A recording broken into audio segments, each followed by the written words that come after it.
Welcome to The Explainer.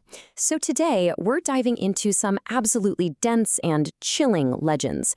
We're talking about everything from hyper-localized folk tragedies passed down through generations in isolated villages, all the way up to massive, mind-bending global conspiracies that have just spread across the internet like wildfire. We're going to impartially explore all of this today to break down the narratives that so deeply captivate the human imagination. Now, you might be wondering, what on earth connects a cursed waterfall in Meghalaya, a spectral dog, and global alien conspiracies? Well, at first glance, absolutely nothing. But as we'll see, they all represent the incredible power of the unknown. In this explainer, we're going to systematically scale up. We'll start with localized, heartbreaking folk tragedies, move into bizarre paranormal encounters, and finally scale all the way up to massive global paranoia. Let's get right into it. Section 1. Cursed Lands and Tragic Legends. The Origin of Nokalika Falls. So Nokalika Falls is this breathtakingly beautiful location in Meghalaya, India, but its natural beauty masks a deeply melancholic history. Let's walk through the timeline of Likai's tragedy. The legend centers on a hardworking woman named Likai.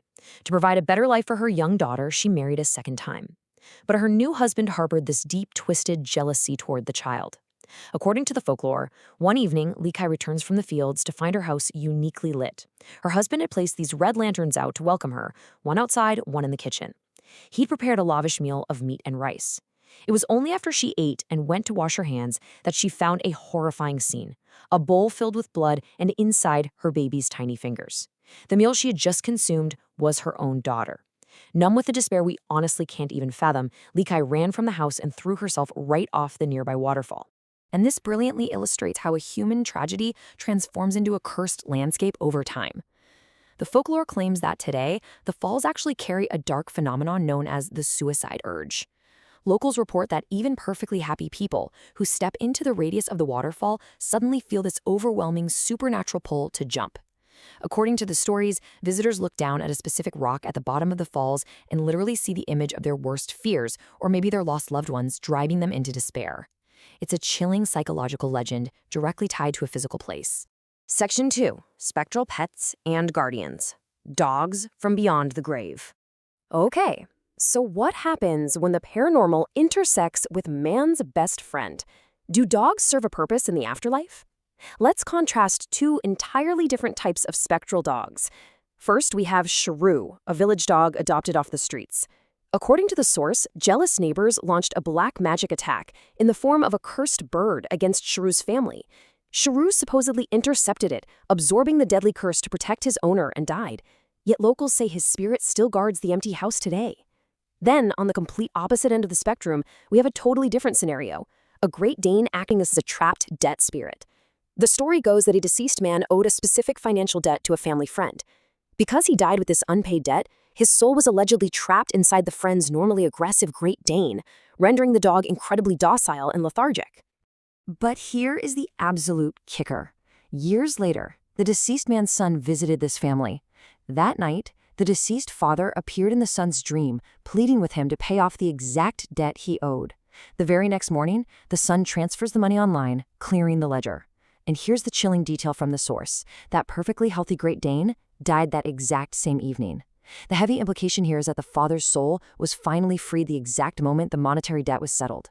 Section 3. The Haunted Factory, a business paralyzed by the paranormal. Imagine a large textile factory in Ahmedabad where a severe crisis is just unfolding. Employees are fleeing in batches of 30, entirely paralyzing the business. The owner originally dismissed the rumors, but listen to the terrifying activity reported by the workers. Lockers were mysteriously breaking open, and disembodied voices, including a crying child and a woman, were heard echoing in the locker rooms. But the terrifying catalyst that forced the owner to finally call investigators was the machinery. According to the reports, an industrial machine that was completely unplugged suddenly turned on and nearly severed a worker's arm. When heavy machinery operates without a power source and causes near-fatal injuries, you have a massive problem. So naturally, a paranormal team is brought in. Let's look at how they tackled this whole shebang. Step 1. They gathered employee reports and historical data, though the current owner knew literally nothing about the land's history. Step 2 is where it gets intense. A psychic on the team did a reading and uncovered a chilling 50-year-old crime, She sensed that decades prior, an entire family, a mother, father, and 2 children, were murdered by greedy relatives who wanted their property. Their bodies were dumped right in the chemical waste area behind the factory. The spirits were lashing out at the current owner, mistaking him for the people who wronged them. So, step 3, the investigators realized they had to force the current, highly skeptical owner to sincerely apologize to these entities. And this brings us to one of the most cinematic moments in our source material. The team brought the skeptical owner down to the factory floor. Suddenly, that completely unplugged machine activates on its own again. As the source describes it, the machine roared like a revving engine, seemingly furious and demanding an apology. This terrifying display completely shattered the owner's skepticism. He breaks down crying, begging the spirits for forgiveness, explaining he wasn't the one who hurt them. After this emotional release, the activity just ceased, and he was finally able to sell the factory. Section 4. A case of demonic possession. The exorcism of Indamati. Now hold on to your seats because we are looking at an account in a Prayagraj apartment complex that escalates into sheer chaotic horror. Listen to this. I will consume you all. Give me food. What makes this quote absolutely terrifying is the context. This was screamed by Indamati during an attempted seance with a local Malvi. But according to the source, Indamati did not know how to speak a single word of English. Furthermore, she didn't just speak English. She shouted these words in a deep, aggressive, masculine voice that was completely unlike her own. To understand how it got to this point, we need to look at the timeline of her behavioral shift. Before a vacation to Mumbai, Indamati was a strict vegetarian, a non-drinker, and a very peaceful neighbor. But notice the stark contrast after she returned. The changes are drastic. A neighbor named Akshay accidentally witnessed her true state. He saw her demanding her husband feed her raw, uncooked chicken, which she just tore into, chugging 2 full bottles of country liquor, and violently throwing her husband clear across the room. Medical professionals chalked it up to severe depression, but the neighborhood felt they were dealing with something far, far darker.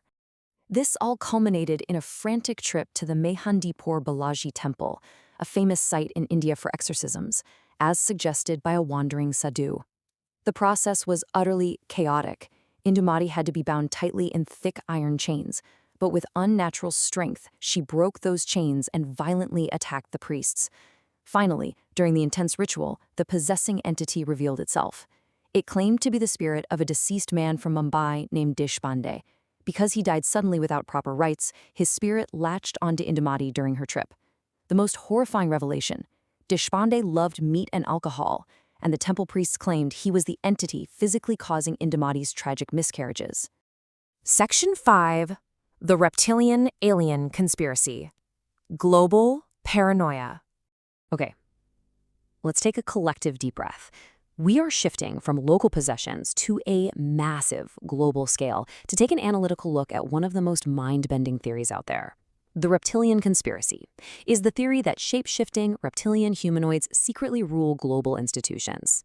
This was largely popularized by an author named David Icke in his book, The Biggest Secret. Now, whether you find this completely absurd or not, what's genuinely fascinating is its reach. Icke routinely books massive auditoriums to present his theories, and he regularly receives standing ovations from crowds who wholeheartedly believe this stuff. It really highlights the immense narrative power of a well-told conspiracy theory. Now let's look at the rapid-fire evidence believers compile to support this. And remember, we are just exploring this as a cultural narrative, not endorsing it as fact. First, there's the famous rumor that fans broke into Justin Bieber's green room and saw him momentarily shift, showing reptilian scales, before they fled in terror. Believers claim massive PR cover-ups aggressively wiped the articles from the internet. Then there are claims about the British royal family pointing to alleged wiretapped phone calls where Princess Diana supposedly used lizards and reptiles as code words to describe her in-laws. For the believers, these aren't just coincidences, they are absolute proof. And this theory actually directly intercepts with classic UFO lore. Take the step-by-step account of the UFO cop abduction. Step 1, a police officer reports a crashed UFO in his vicinity. Step 2, the military quickly arrives, takes over, and dismissively tells the officer it was just a hot air balloon. Experiencing blackouts and hallucinations, the officer moves to step 3. He visits a hypnotist to unlock his repressed memories. Under hypnosis, he recalls being taken inside the craft. The aliens he saw weren't little green men, they were reptilian humanoids sporting a distinct snake logo on their chests. This perfectly weaves the reptilian theory into government cover-ups and extraterrestrial visitations. Which brings us to a final question I want to leave you pondering today. Why is humanity so drawn to the unknown? From a grieving mother at a waterfall in Meghalaya, to a factory paralyzed by invisible forces, to global theories about reptilian overlords, our minds actively seek out these chilling narratives. Do we tell these stories to make sense of tragedy and things we can't control? Or is there a tiny, lingering part of us that believes the world is far more mysterious than we dare to admit? I hope this explainer sparked your curiosity to look a little closer at the legends around you. Keep questioning, keep learning, and I'll catch you on the next one.